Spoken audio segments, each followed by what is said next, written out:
नाशिकचं तपोवन, शांतता, हिरवाई आणि आपली शेकडो वर्षांची निसर्गसंपन्न परंपरा.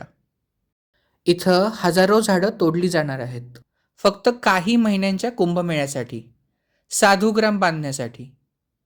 लोक रस्त्यावर उतरलेत, विद्यार्थी, नागरिक, पर्यावरणप्रेमी.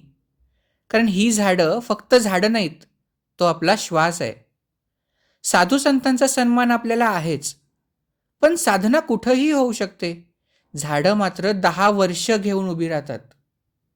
आपण झाडं कापतोय म्हणजे आपलं भविष्यच कापतोय. निसर्गाचं घर उजाडून आपण प्रश्न विचारतो की बिबट्या शहरात काय येतो. अहो, आपणच तर त्याचं घर घेतलं. इतकी झाडं गेली तर हवा कोरडी होईल, तापमान वाढेल आणि हवामानाचे पॅटर्न्स बदलतील. उष्णता, प्रदूषण आणि अस्थिर वातावरण हीच आपल्या भविष्याची ओळख होईल का?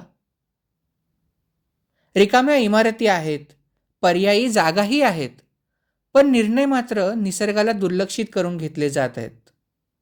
कुंभमेळा हा अत्यंत आध्यात्मिक सोहळा, पण आध्यात्मिकता म्हणजे निसर्गाशी जोडणं, तोडणं नाही, वाचवणं.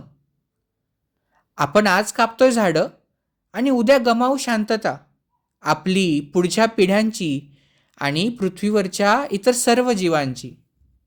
अशा वेळेला एकच साधा प्रश्न येतो, कुठलंच पवित्र काम निसर्गाला त्रास देऊन पवित्र ठरू शकतं?